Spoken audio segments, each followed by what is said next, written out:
बिस्मिल्लाहिर्रहमानिर्रहीम, अस्सलाम वालेकुम एंड आपको कहेंगे गुड मॉर्निंग। बहुत ही ब्राइट सनी डे है।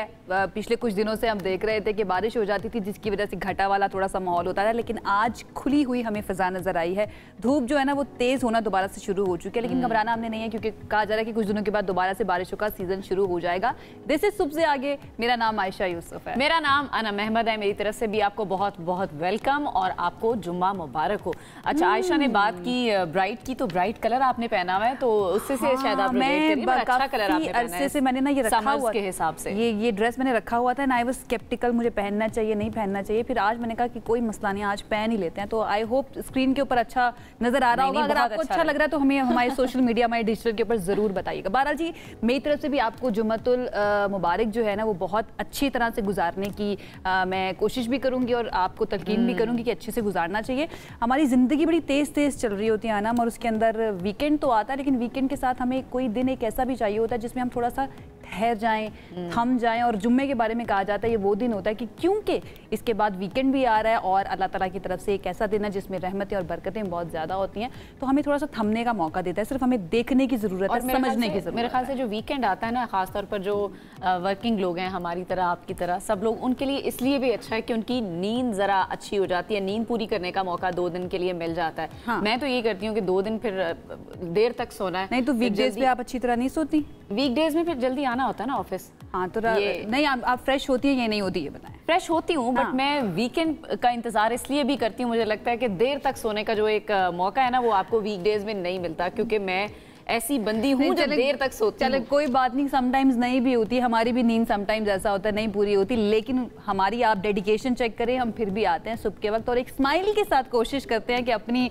जो है ना सुबह का आगाज़ करें, और आपकी सुबह का आगाज़ भी बहुत अच्छा होना चाहिए। बहरहाल जी, भारत की बात कर लेते हैं। पहली स्टोरी हमारी क्योंकि नींद से मुताल्लिक है कि नींद की क्वालिटी कैसी होनी चाहिए, तो बता देते हैं कि एक खातून ने 60 रोज तक रोजाना 9 घंटे सोकर 9.1 लाख रुपए जीत लिया, जो कि तकरीबन 1 मिलियन रुपीस बनते हैं। अच्छा। सोने पे जीत लिए हैं यार। हाँ, 9 घंटे नींद तो वैसे हम नॉर्मली लोग 7 से 8 घंटे अनइंटरप्टेड होगी ना मेरे ख्याल से। हाँ, लेकिन उन्होंने 60 दिन तक वो 9 घंटे सोई हैं। ज़ाहिर है तो उन्होंने ये मुकाबला जीता है। मुकाबले में 1 लाख अफराद जो हैं वो शरीक थे, जिनमें से सिर्फ 15 आखिरी मरहले तक पहुंच सके, और उनमें पूजा नामी खातून जिनको फातेह करार दिया गया। इस मुकाबले का जो मकसद था वो मुनासिब नींद के फवायद के बारे में आगाही बढ़ाना था। बड़े अच्छे होते हैं इस तरह के जो मुकाबले करवाना, हेल्दी एक्टिविटी है। एक तो आप अवेयरनेस क्रिएट करें, बहुत हेल्दी है सोने का। अगर यहाँ पे भी कोई मुकाबला और मेरे तक नहीं पहुंचा तो मुझे बताइएगा, मुझे भी सोने का बहुत ज्यादा शौक है। सोना नहीं है, ये नींद वाला सोना है। इसी सोने से तो वो सोना खरीदेंगे अब पूजा। बहरहाल पूजा, व्हाट इज दिस बिहेवियर, मुझे समझ नहीं आ रही, लेकिन बहुत अच्छी बात है। सोना जो है ना और क्वालिटी स्लीप, स्पेशली रात के वक्त की स्लीप जो है, आपको पता है हम इसके ऊपर अक्सर अपने सेगमेंट्स भी करते रहते हैं और मुख्तलिफ एक्सपर्ट्स को बुलाते हैं जो आपको बताते हैं कि ज़िंदगी में अगर आपकी क्वालिटी स्लीप नहीं है तो फिर क्वालिटी ऑफ लाइफ जो है ना वो भी पॉसिबल नहीं होगा। तो अच्छी लेनी है और उसके लिए कोशिश करनी है कि थोड़ी सी फिजिकल एक्टिविटी भी आपकी ज़िंदगी में शामिल हो और आपकी डाइट भी अच्छी होनी चाहिए। अगर आपने गोल्स अपने अच्छे सेट किए हैं तो आपको मंजिल तक भी लेके जाती है। नींद से ही कनेक्शन मेरे ख्याल से बनता है आपकी सारी जिंदगी का। क्या फलसफियाना टच दिया है आपने नींद के इस मामले को। अच्छा जी, आगे बढ़ते हैं। और एक और इंटरेस्टिंग स्टोरी हमारे पास मुसाफिर की रवानगी लाहौर से थी, और इंटरेस्टिंग नहीं, ये बहुत इंटरेस्टिंग है। वो इस तरह से है कि एक मुसाफिर था जी, जो रवानगी उसकी लाहौर से थी और उसकी जो मंजिल थी वो थी कराची। लेकिन फिर उसके साथ हुआ क्या, जहाज में सवार हुआ। उसके बाद वो मंजिल और हालात दोनों ही उसके लिए बदलते हुए नजर आए, क्योंकि लाहौर से कराची का बोर्डिंग पास लेकर मुसाफिर जहाज में सवार हुआ। जब 2 घंटे तक कराची नहीं आया तो एयर होस्टेस से उसने पूछ लिया कि भाई मेरा स्टॉप कब आएगा। हाँ, मेरा स्टॉप कब आएगा, कराची किधर है।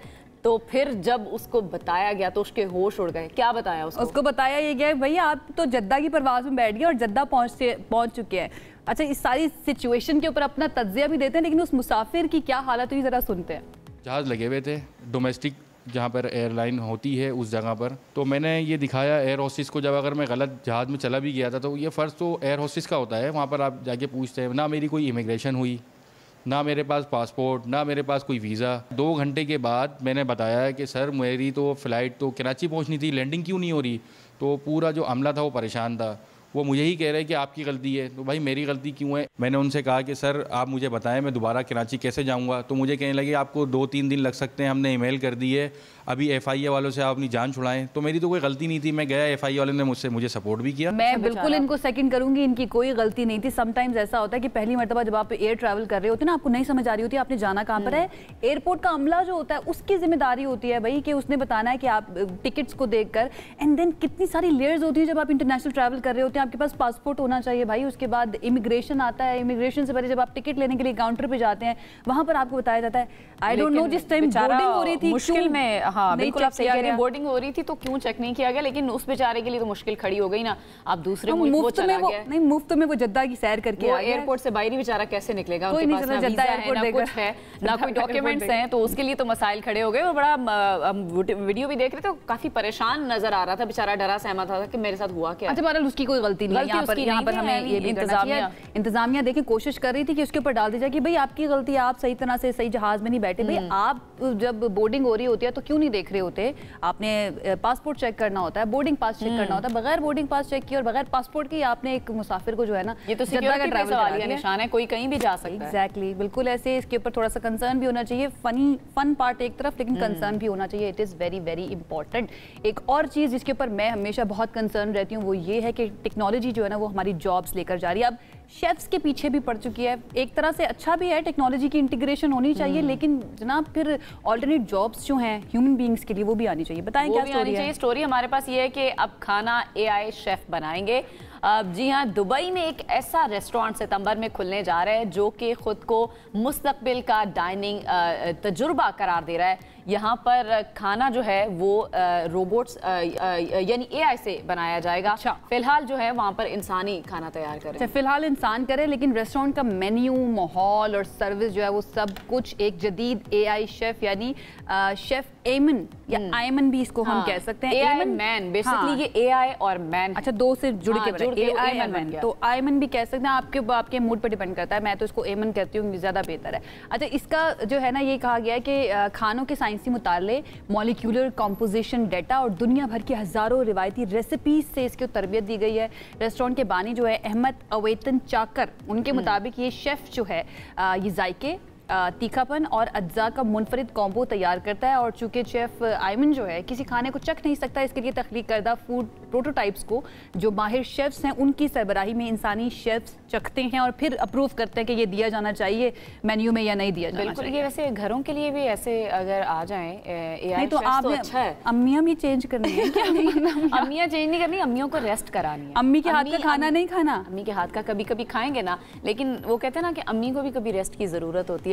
अगर अम्मी रेस्ट करेंगी तो फिर हम काम करेंगे। मैं चाहती हूँ जब अम्मी भी रेस्ट करें तो हम भी। अच्छा, आप अपने बारे में सोच, यहाँ पर भी अपने बारे में सोचिए, ठीक है? अम्मियों ठीक है, लेकिन ये है कि अगर ये अपनी बारे में बात करें तो ये चीज़ गलत है। बहरहाल बहुत महंगा होना है, अब खरीद लेंगे। ये भी है, ये भी है। खैर जी, महंगा है तो कोई मसला नहीं है, हम आमदनी के जरिए बढ़ा लेंगे। और आमदनी के जरिए बढ़ाने की जब बात आती है तो फिर डिजिटल इकोनॉमी हमारे सामने आ जाती है। यूट्यूब की हम बात करते हैं, जहाँ से आमदनी से मुतालिक पॉलिसियों में अब बड़ी तब्दीली कर दी गई है। क्या तब्दीली है? तब्दीली ये है कि अब पैसा कमाना उतना आसान नहीं रहा है जितना आप समझ रहे थे। अगर आप भी YouTube को आमदनी के हसूल के लिए इस्तेमाल कर रहे हैं तो बड़े धचके के लिए आप तैयार हो जाएं। वो लोग जिनका जो डेटा है, जिनका जो कंटेंट है वो ऑथेंटिक नहीं है, क्योंकि YouTube की जानिब से 15 जुलाई से मोनेटाइजेशन पॉलिसियों में नुमायां तब्दीलियों का ऐलान किया गया है। इन तब्दीलियों का जो मकसद है वो गैर मयारी मवाद, बार बार की पोस्ट की जाने वाली वीडियोज़ और आर्टिफिशियल इंटेलिजेंस से तैयार करदा वीडियो से आमदनी के हसूल को नामुमकिन बनाना है। हमने YouTube पे देखा काफ़ी सारी वीडियोज़ ऐसी हैं जो ओरिजिनल वॉइस ही नहीं होती, वॉइस ओवर्स भी AI के थ्रू AI जनरेटेड होती है। ऑटोमेशन जो है उसको बंद कर दिया है यूट्यूब ने। वो कहते हैं कि भाई ओरिजिनल कंटेंट होना चाहिए, आवाज़ भी आपकी अपनी होनी चाहिए और आप किसी को कॉपी नहीं कर सकते। कॉपीराइट के तो वैसे पहले भी रूल्स मौजूद थे, लेकिन लोग कोशिश ये करते थे कि थोड़ी बहुत तब्दीली करके ना एल्गोरिदम को चेंज करने की या थोड़ा सा डिच करने की कोशिश करना भी ना पड़े और पैसे भी कमा लें। अब एल्गोरिदम जो है वो इतना ज़्यादा सख्त होगा कि वो पूरी मॉनिटरिंग करेगा, जिस तरह से वो एग्जामिनर्स हुआ करते थे ना, जब आप पेपर देने के लिए जाते थे, बिल्कुल उस तरह से आपको चेक करेगा। और यहाँ पर रिश्वत भी नहीं चलेगी, यहाँ पे आपको ईमानदारी के साथ अपना कंटेंट बनाना पड़ेगा। तो वो तमाम लोग जो यूट्यूब करते हैं या करना चाहते हैं उनको चाहिए कि वो जाके रूल्स एंड रेगुलेशंस जिसके अंदर तब्दीली आई है यूट्यूब की वो चेक करें, सो दैट आपकी आमदनी के अंदर मसला ना हो, या अगर आपने कंटेंट बनाया ही है एआई के थ्रू तो उसका मसला ना पैदा हो जाए, आपकी मेहनत जाए। अच्छा, मेरे ख्याल से रिमूव नहीं करेगा यूट्यूब वो वीडियोस जो एआई का इस्तेमाल करिए, लेकिन पैसे सिर्फ उनको मिलेंगे जो ऑथेंटिक अपना कोई क्रिएटिविटी दिखा, मतलब मोनेटाइज नहीं होगा ना वो वाला कंटेंट, तो फिर क्या फायदा, की फायदा इतनी मेहनत का क्या फायदा, इतनी मेहनत का क्या फायदा। अच्छा जी, मौसम की हम बात के बगैर आपको पता है रह नहीं सकते, और जब मौसम अच्छा होता है तो वैसे ही हमारा मूड भी बड़ा अच्छा हो जाता है। मानसून का एक और स्पेल जो है वो आने को तैयार है। मुल्क के बेशतर इलाके जो हैं वहाँ पर 17 जुलाई तक बारिशों का इम्कान जाहिर किया गया है। पंजाब, खैबर पख्तूनख्वा में मूसलाधार बारिशों की पेशगोई है, और इसके साथ साथ दीर, स्वात, कोहिस्तान समेत खैबर पख्तूनख्वा के 3 अजला मुतासिर होने का खदशा जो है वो मुतासिर होने का खदशा है, और वहाँ पर दरियाओं नदी नालों में तुगयानी का खतरा भी है। पीडीएमए की जानिब से ये अलर्ट जारी कर दिया गया है। तो अगेन हम रोज़ाना इस बारे में बात करते हैं कि एहतियात का दामन आपने नहीं छोड़ना, आपने एहतियात करनी है। ये मौसम ऐसा है, इसमें पहले से ही बता दिया गया है, वार्निंग्स दे दी गई हैं कि आपने इन इलाकों में जहां पर ज़्यादा बारिशें हो रही हैं, जहां पर सैलाब आने का खतरा है या तुगयानी का खदशा है, आपने सबसे पहले अपनी सेफ्टी को मुमकिन बनाना है। डेफिनेटली बहुत इंपॉर्टेंट है। आप सिर्फ ये नहीं कर सकते हैं कि आप इंतज़ामिया को रिस्पॉन्सिबल ठहरा दें, इंतज़ामिया के साथ साथ हमारी अपनी भी इंडिविजुअल्स जो है ना, उनकी अपनी भी रिस्पॉन्सिबिलिटी बनती है कि हमने भी अपने लिए अपनी हिफाजत खुद से करनी है। बहरहाल जी, हम आगे बढ़ जाते हैं और कराची का ये जो अफसोसनाक वाकया हुआ है उसकी बात कर लेते हैं, जो पिछले 4-5 दिन से खबरों की जीनत भी बना हुआ है, और डिजिटल मीडिया पर, सोशल मीडिया पर जहाँ पर भी हम देखते हैं वहाँ पर अफसोस के साथ मुझे कहना पड़ा कि उसकी वीडियोस भी अब वायरल होना शुरू हो चुकी हैं, जो कि वेरी अनफॉर्चुनेट, बहुत ही इमोरल है। अच्छा, कराची में अपने फ्लैट में मुर्दा पाई गई जो मॉडल थी और अदाकारा हुमैरा असगर, उनकी मैयत उनके भाई ने वसूल कर ली है। कराची में मीडिया से बात भी की उनके भाई ने, और कहा कि कोई भी लाश वरसा के हवाले करने से पहले कानूनी तकाजे पूरे किए जाते हैं, और मैयत वसूल ना करने की खबरें जो चल रही थी वो गलत हैं। वालिद साहब की इजाज़त से यहाँ पर अपनी बहन की मैयत लेने के लिए आया हूँ, और उन्होंने ये भी कहा कि 1-1.5 साल से उनका बहन से कोई राब्ता नहीं हुआ। अच्छा, मैं इनका सुन रही थी, इनके भाई का, जो वो मीडिया से बात कर रहे थे, वो कह रहे थे कि भाई ठीक है, हमें जब पहला फ़ोन आया और हमने लाश की कंडीशन हमें इस तरह की बताई गई, तो मेरी मदर जो है उन्होंने कह दिया, मेरे फादर ने कह दिया कि नहीं भी हम लाश वसूल नहीं करेंगे। अच्छा। उसकी कंडीशन को देखते हुए हमने ये कहा, लेकिन सारा मीडिया, सोशल मीडिया हम पे चढ़ दौड़ा, तो इस बारे में भी अपने आप को क्लैरिफाई कर रहे थे। लेकिन बहरहाल अब ये चीज़ सामने आई है कि उनका भाई और उनके जो लवाहिकीन हैं वो लाश को वसूल कर रहे हैं, और भाई उनका वहाँ पर पहुँच भी गया है। हमारे साथ आरफीन मौजूद है, उनकी तरफ चलते हैं और उनसे ज़रा अपडेट ले लेते हैं इस सारे वाक़े की तहकीकात भी कहाँ तक पहुँची हैं, और हुमैरा असगर की मैयत है अब उनके भाई लेकर चले गए हैं, उन्होंने वसूल कर लिया। आरफीन बताइएगा, अभी तक शुरू से लेकर अभी तक क्या क्या कुछ हुआ है और लेटेस्ट अपडेट क्या है इस केस के अंदर? अब देखिए, ये सिलसिला उस वक्त शुरू हुआ जब कैंटोनमेंट बोर्ड क्लिफ्टन का अदालती बैलिफ ने पुलिस से रब्ता किया। उन्होंने कहा कि उन्हें एक फ़्लैट को खाली कराना है, और उस सिलसिले में तमाम जो अदालती कार्रवाई उसे मुकम्मल की जा चुकी है। जब पुलिस उस मुकाम पे पहुंची है तो क्योंकि जो अदालती बैलिफ है, वो जो मालिक मकान थे, उनका ये कहना था कि उन्हें किराया अदा नहीं किया जा रहा, और वो मुसलसल रब्ते की कोशिश कर रहे हैं, लेकिन वो नाकाम है। इसीलिए उन्होंने कैंटोनमेंट बोर्ड में रब्ता किया और ये सारा प्रोसेस हुआ। जब पुलिस वहाँ पे पहुँची है, जब दरवाजे को तोड़ा गया है, तो देखा कि एक लाश जो है वो वहाँ पे मौजूद थी, इंतहाई डिकम्पोज्ड फॉर्म के अंदर वो मौजूद थी। बुरी हालत थी लाश की वहाँ पे। और फिर जब मालूमात इकट्ठी की गई तो पता चला कि जो वहाँ से शवाहिद मिले उसके मुताबिक ये मुमकिन तौर पर हुमैरा असगर की ये लाश बताई गई। उसके बाद जो पुलिस ने घर की तलाशी ली है, वहाँ से उनको मोबाइल फ़ोन्स मिले, और जो घर के अंदर फ्रिज मौजूद था उसके अंदर जो तलाशी ली गई उसके अंदर भी पता चला कि सितंबर 2024 की रखी हुई अशियाँ हैं जो कि एक्सपायर हो चुकी हैं। इसके साथ साथ उनके जो मोबाइल फ़ोन्स लिए गए उसका जो डाटा निकाला गया उसमें भी पता चला कि सितंबर के अवाखिर और अक्टूबर के अवाइल तक का मोबाइल डाटा उसके अंदर मौजूद था। उसके अलावा कोई कॉल्स मौजूद नहीं थी। यहाँ पे एक अहम बात यह है कि जाहिर सी बात है, अगर हम अक्टूबर से लेकर अब तक की बात करते हैं, मई की बात करते हैं, 4 दिन पहले ये कार्रवाई की गई थी, तो आप अंदाज़ा कर सकते हैं कि 6 महीने हमारे इब्तिदा के और तकरीबन 4 महीने उसके, तो तकरीबन 10 महीने के करीब का ये वक्त बनता है। इस दौरान आपको पता है कि मोबाइल की बैटरीज भी इतनी देर तक नहीं चल सकती। शायद एंड्रॉयड मोबाइल, बिल्कुल ऐसे बहुत सारे सवालात आरफीन खड़े हो जाते हैं, एंड देन इसकी वजह से एक सवाल जिसके ऊपर हम भी इसके ऊपर डेफिनेटली बात करेंगे, और सोशल मीडिया पर भी हम देख रहे हैं कि इस पर सवाल उठाया जा रहा है, ये जो वीडियो बनाई गई है ये किसकी जानिब से बनाई गई है, उसके बाद उसको सोशल मीडिया पर चढ़ा देना, ज़रा इसके बारे में बताएं। क्या पुलिस के पास ऐसे कोई प्रोटोकॉल मौजूद है कि जब जाए वक़ुआ पर आप जाएं, अदालती बैलेफ गया वो जो आपने बताया सारा, कि वहाँ पर जाकर वीडियो बना ली और किसी ने बनाकर उसको वायरल भी कर दिया और इस वक्त पूरे सोशल मीडिया के ऊपर वो छाई हुई है? मेरा ख्याल है कि इस पुलिस ने जो वीडियो बनाई थी वो इसलिए बनाई थी कि क्योंकि आप किसी घर के अंदर जा रहे थे, घर को तोड़ रहे थे, तो ऐसे बाज़ाक़त वाक़यात पेश आते हैं जिसकी वजह से पुलिस के ऊपर फिर उंगलियाँ उठाई जाती हैं कि कोई चीज़ें गायब हो गई या कोई इस तरीके की चीज़ हो गई। तो मुमकिन तौर पर अदालती बैलेफ भी मौजूद था, इसलिए पुलिस ने शायद अपने आप को सेफ़ रखने के लिए वीडियो बनाई थी और सारा कुछ हुआ। इसमें मैं समझता हूँ कि हमारे सोशल मीडिया पर जाने से पहले हमारे जो सहाफ़ी भाई हैं उनके पास ये वीडियो पहुँची है, उनका हम बरी ज़िम्मा नहीं कर सकते, क्योंकि हमने देखा कि टीवी चैनल्स के ऊपर भी ये वीडियो चलाई गई और अहम न्यूज़ ने इंतहाई अपनी एडिटोरियल पॉलिसी को बरकरार रखते हुए ऐसी किसी वीडियो को नशर नहीं किया, ना पहले किया है, ना अब किया है, ना आइंदा करेंगे। तो इस हवाले से जो एडिटोरियल पॉलिसीज़ हैं मुख्तलिफ ब्रॉडकास्ट एसोसिएशंस की, उसको देखना चाहिए। उनकी जानिब से हमने देखा है कि ये वीडियोज़ नशर की गई और जिसके बाद जाहिर सी बात है जब अगर यहाँ सहाफ़ियों के पास पहुँच गई तो वो दीगर प्लेटफॉर्म पर, दीगर व्हाट्सएप ग्रुप के अंदर वो शेयर करते हैं, जिस तरह से इसकी भरमार हुई है। तो मेरा ख्याल ये है कि यहाँ ये ज़रूरी है कि पुलिस को आप इस तरह बड़ी ज़िम्मा नहीं कर सकते कि उन्होंने क्यों ऐसी वीडियो को जो है जो कि शेयर नहीं होनी चाहिए थी, उन्होंने पुलिस उन्होंने सहाफ़ियों के हवाले किया और सहाफ़ियों ने भी गैर जिम्मेदारी का मुजाहरा करते हुए उसको सोशल मीडिया पर फैलाया या व्हाट्सएप ग्रुप के अंदर फैलाया। तो ये एक बहुत अहम बात है जिसको मद्देनज़र रखना चाहिए। बिल्कुल, ये आरिफीन हम सबकी जिम्मेदारी है। आपने बिल्कुल सही कहा कि सहाफ़ियों को भी इसमें बरी-उज़्ज़मा नहीं कहा जा सकता, क्योंकि बहुत सारे सहाफ़ियों की सोशल मीडिया पोस्ट पे मैंने उनकी तस्वीर और वीडियोस को देखा है और बड़ा ही अफसोसनाक है। हम न्यूज़ ने बिल्कुल जिम्मेदारी का मुज़ाहरा किया है इसमें। अच्छा आरिफीन, एक सवाल जो सोशल मीडिया पर भी और सबके जहनों पर भी सर्कुलेट कर रहा है कि इतने महीने तक वहाँ पर पड़ी रही है बॉडी, स्मेल नहीं आई, कोई इस तरह का ताफुन महसूस नहीं हुआ सामने जो, या उस बिल्डिंग के अंदर रहने वालों को पता नहीं चल सका, ये भी एक सरप्राइज है सबके लिए।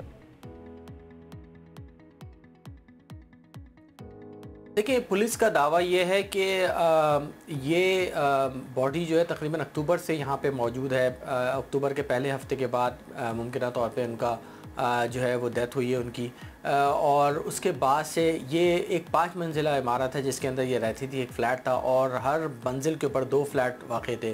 तो जो बराबर वाला फ़्लैट था उनका वो तकरीबन आप समझ सकते हैं कि अक्टूबर से बताया जा रहा है कि अक्टूबर से फरवरी तक वो फैमिली जो है वो बैरून मुल्क किसी काम से गई हुई थी, जिसकी वजह से वो वहाँ मौजूद नहीं थे, उन्होंने अपने घर को ताला लगाया हुआ था। तो ये तकरीबन 6 महीने का पीरियड है। अगर इस दौरान ताफुन उठा भी होगा तो उसकी बू जो बिल्कुल बराबर वालों को ज़्यादा महसूस हो सकती है वो नहीं होगी, क्योंकि टॉप फ्लोर है तो उसकी वजह से।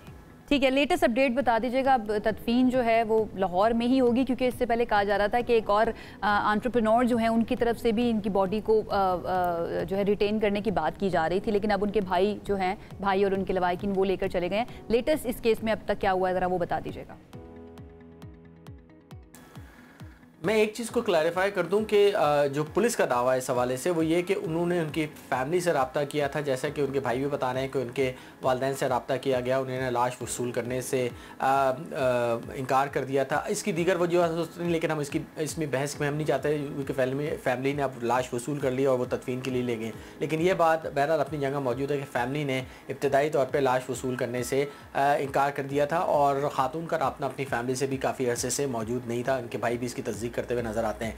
इसके साथ साथ जब ये सूरत हाल पैदा हुई तो फिर सिंध हुकूमत के वजारत सकाफ़त और कल्चर ने DIG साउथ से असद रज़ा से रब्ता किया और कहा कि इस हवाले से ख़त भी लिखा गया उनको, और ये कहा गया कि अगर उनकी फैमिली तैयार नहीं है तदफीन के लिए तो ये ज़िम्मेदारी सिंध हुकूमत का महकमा कल्चर अंजाम देगा। और इस हवाले से उनके कुछ दोस्तों ने भी इनसे रब्ता किया था और फिर जो फिर पुलिस और जो ये फ़ैसला कर लिया गया था कहा कि अगर उनकी फैमिली इस बात को नहीं मानती, उनकी लाश वसूल नहीं करती, तो उनकी लाश फिर महकमा सकाफत के हैंड ओवर की जाएगी, जिसके बाद वो तदफीन का अमल लाया जाएगा।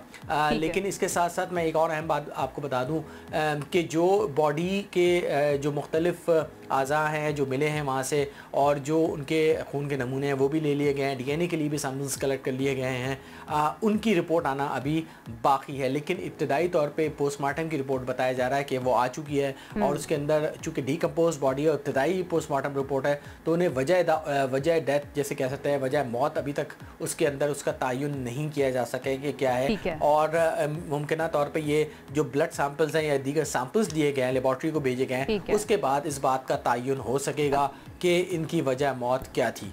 ठीक है, यहाँ पर हौसला कुन बात यह है कि हर पहलू से तहकीकात की जाएगी, क्योंकि कुछ ऐसे भी सवालात उठ रहे थे कि हर तरह से तहकीकात होनी चाहिए कि खुदा ना खास्ता इसके अंदर कोई शरारत किसी के इन्वॉल्व तो नहीं है। बहुत शुक्रिया। सैयद आरफीन मेहदी हमारे साथ मौजूद है। इस मामले के ऊपर मैं जो लोग हैं उनको ज़रूर क्रेडिट देना चाहूँगी, सोनिया हुसैन और उसके साथ साथ यासिर हुसैन। उन्होंने इसके बारे में भी बात की थी कि क्योंकि इनकी फैमिली जो है वो इस फील्ड की वजह से या शोबिस की वजह से ये बात कर रही थी कि भाई हम इसकी बॉडी को नहीं लेकर जाएंगे अपने पास या इसको क्लेम नहीं करेंगे, तो उन्होंने कहा हम ये हमारी फ्रेटर्निटी जो है ना वो हाजिर है एक इज्जत के तरीके से ये फ्यूनरल देने के लिए। अभी भी एहसास हमारी सोसाइटी में इसका मतलब है जिंदा है, लेकिन बेहिसी भी मौजूद है। चूंकि जब ये अफसोसनाक सानहा हुआ, उनकी लाश मिली, तो लम्हे भर के लिए सोशल मीडिया पर हम देख रहे थे कि शायद सोग छा गया है, हर दिल लरज उठा है, लोगों को तकलीफ हो रही है, लेकिन ये सोग ज़्यादा देर तक बरकरार अनफॉर्चुनेटली नहीं रह सका, क्योंकि चंद ही घंटों के अंदर हमने देखा कि ये जो दुख है ये वायरल मौके में तब्दील हो गया। सनसनीखेज कैप्शंस जो हैं वो पोस्ट की जाती रही, झूठी खबरें वो फैलाई जाती रही, झूठी खबरों पर मबनी थंबनेल्स हमने देखे सोशल मीडिया पर, और सबसे बढ़कर ये कि जो लाश की तस्वीर है बार बार हर जगह पर गर्दिश करती हुई हमें नजर आई, गोया कि इंसानियत का जनाजा भी शायद उनके साथ ही दफन हो गया है। हम इतने शायद बेहिस हो चुके हैं कि शायद किसी को अब किसी की मौत जो है वो एक कंटेंट के तौर पर हम देख रहे हैं। शायद हम ऐसी सोसाइटी में जी रहे हैं कि हर चीज़ हमें एक कंटेंट के तौर पर, ये कंटेंट आइडिया के तौर पर नजर आ रही है। This is very unfortunate. मुझे ये समझ नहीं आती कि लाइक्स के लिए, चंद फॉलोअर्स के लिए, चंद सब्सक्राइबर्स के लिए या चंद सेकंड की तवज्जो हासिल करने के लिए हम किसी की इज्जत, किसी के ख़ानदान के दुख, किसी के ख़ानदान के सुकून, किसी की माँ की ममता और किसी की बहन की हुर्मत जो है उसको भी नहीं देखते हैं, उसको बेरहमी से रौन देते हैं। हम इतने बेहिस हो चुके हैं। लाश की तस्वीर को जिस तरह से बार बार कैप्शंस पर डाला जा रहा है और इस वीडियो को जिस तरह से बार बार वायरल किया जा रहा है, ये चलाया जा रहा है, ये ना सिर्फ कानूनन गलत है बल्कि अखलाकी तौर पर भी इंतहाई शर्मनाक है। और जो लोग ये कर रहे हैं उनको शर्म से डूब मरना चाहिए। हम कौन हैं? हम वो हैं जो किसी के दुख पर दुआ तो नहीं दे सकते, लेकिन हम इस तरह के काम जरूर कर सकते हैं ताकि इससे हम क्लिक बेट भी बना सके और पैसा भी कमा। बिल्कुल, आपने कहा अखलाकन भी गलत है, कानूनन भी यकीनन शर्मनाक है, लेकिन इसका जो रिलीजियस एंगल है वो भी, हमारा मजहब भी हमें इस तरह की बेहुरमती करने की बिल्कुल तलकीन नहीं करता, बल्कि लाश की हुर्मत और उसकी इज्जत को पामाल करने की हरगिज़ इजाज़त नहीं देता। तो पता नहीं हम कौन सी सोसाइटी में रह रहे हैं। बहरहाल हमें इस पर मज़ीद भी बात करनी है। मारूफ यूट्यूबर हाफिज़ अहमद साहब ने हमें ज्वाइन किया है। हाफिज़ साहब बहुत शुक्रिया, आपने हमें ज्वाइन किया। आई होप आप ठीक होंगे। सबसे पहले तो ये जो सोशल मीडिया पर हम देख रहे हैं, जब से ये मामला सामने आया है, कुछ लोग वीडियोस वो पोस्ट कर रहे हैं और बड़े बड़े कैप्शंस लिख रहे हैं, और झूठी खबरों पर मबनी जो थंबनेल हैं वो हम देख रहे हैं, जैसे किसी को मौका मिल गया है कि अपने कंटेंट को वायरल किस तरह से करना है। कैसे देखते हैं आप इस सारे मामले को? Thank you very much. एक तो ये बहुत बड़ा सानिया है और बड़ा अफसोसनाक है, पूरी कौम इस पे दुखी है। हम ये रूटीन में मैटर देखते हैं, लेकिन मेरा ये सवाल है तमाम यूट्यूबर से कि अगर खुदा ना खासा कभी आप पे ऐसा वक्त है या आपकी फैमिली पे ऐसा वक्त है और कोई दूसरा क्लिक बेट करे तो आपको कैसा लगेगा? ये सबसे मेन पॉइंट है जो हमें उस वक्त सोचना चाहिए कि हम चंद व्यूज के लिए और चंद डॉलर्स के लिए, ये मैं चंद डॉलर्स की जब बात करूं तो ये लेस देन $100 है, मतलब 10, 20 या $30 उस वीडियो से उन्होंने कमा लिए होंगे। मतलब 5-10 हज़ार रुपए के लिए किसी की इज्जत पमाल करें, फिर झूठी खबरें फैलाने, फिर फैमिली कह रही है कि हमारी प्राइवेसी का ख्याल रखें। अभी भी फैमिली लाश ले जा चुकी है और अभी भी लोग वीडियोस बना रहे हैं कि फैमिली ने लाश लेने से इनकार कर दिया। तो ये इंतहाई अफसोसनाक है।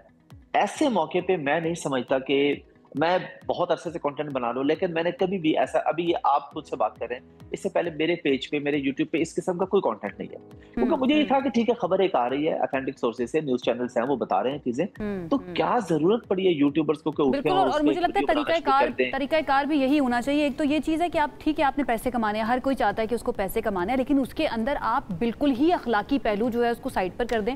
हाफिज साहब, हम क्या इतने कंटेंट लेस हो चुके हैं? क्या हमारे मुल्क के अंदर जो मसाइल हैं या जो लोग देखना चाहते हैं, क्या वो इतना कम हो गया है कि रिलेटेबल रहने के लिए इस तरह के वाकयात को भी नहीं छोड़ा जाता? मुझे याद है वो स्वात वाला वाकया जो हुआ, जिसमें वो 18 अफराद जो थे एक ही खानदान के, वो बह गए, उसके ऊपर किस तरह की वीडियोस बनी, या माजी में जो हम देखते रहे, क्या वाकई में कंटेंट बिल्कुल खत्म हो चुका है, या फिर क्रिएटिविटी रही नहीं है हमारे अंदर, जिसकी वजह से हम इस तरह के हादसात को एक्सप्लॉइट करना शुरू कर देते हैं?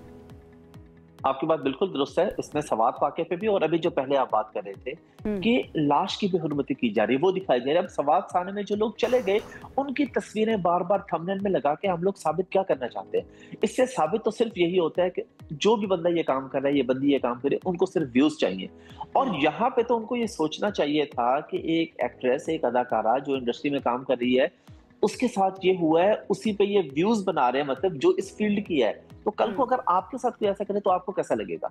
और इसके अंदर मैं एक और पहलू पे भी बड़े ओपनली बात करना चाहूंगा कि वालिदैन की भी बहुत बड़ी जिम्मेदारी है।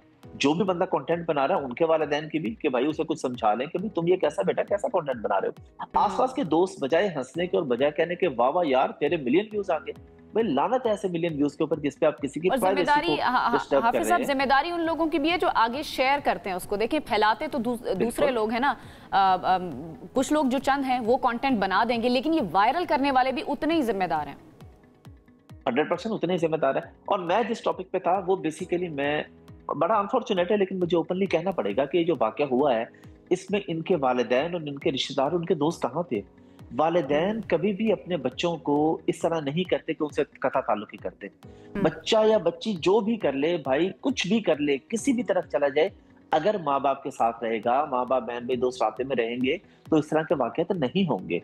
मैं इस बात पे, और ये देखें कि सोशल मीडिया की दुनिया कितनी फेक है। अच्छा, मैं थोड़ा सा हाफिज साहब, इससे थोड़ा सा जरा इख्तलाफ इसलिए भी करूंगी अकेले रहने के मामले के अंदर, कि ठीक है पेरेंट्स के साथ जो लड़ाई हुई वो उनका एक पर्सनल मैटर है, ऐसा नहीं होना चाहिए। अगर कोई लड़ाई झगड़ा है भी तो उसको रिजॉल्व कर लेना चाहिए, स्पेशली अगर बच्चों की तरफ उससे हो जाए तो ज्यादा बेहतर है, लेकिन पेरेंट्स को भी अपना दिल बड़ा करना चाहिए। लेकिन अकेले रहने वाला मामला जो है, इसके ऊपर मेरा शदीद एतराज इसलिए भी है कि बहुत सारे लोग ऐसे भी होते हैं जिनका इस दुनिया में कोई नहीं होता, वो लोग भी अकेले रहते हैं, उनके पास भी कोई ऑप्शन नहीं मौजूद नहीं होता है। तो इसलिए आप अपने सॉलिट्यूड को अगर सही तरह से हैंडल नहीं कर पा रहे हैं तो इसकी जिम्मेदारी आप दूसरों को, या इसका इल्ज़ाम आप दूसरों को नहीं दे सकते हैं। बहुत सारी चीज़ें ऐसी हैं जो आप पॉजिटिव तरीके से, पॉजिटिव सरगर्मियों के साथ आके आप अपना एक इकोसिस्टम ऐसा बना सकते हैं जिसमें दोस्त आपको चेक करते रहे, आपसे बात करते हैं। तो it's very important aspect of this. अच्छा, मैं चाहूँगी कि हम थोड़ा सा ज़रा इसके ऊपर, हाफिज साहब मैं सवाल अब रख देती हूँ अपने, मैंने वो पॉइंट रखना था, उसके बाद क्लिक बेट के लिए अब क्या किया जाना चाहिए? ये जितने भी लोग हैं जो इस तरह के इश्यूज़ को, इस तरह के हादसात को एक्सप्लॉइट करते हैं, उसके लिए क्या कोई रूल्स होने चाहिए? क्या गवर्नमेंट को आगे बढ़ना चाहिए, या यूट्यूब के साथ कोई ऐसा मुआहिदा होना चाहिए गवर्नमेंट का जिसकी वजह से इन चीज़ों को रोका जा सके? क्योंकि ये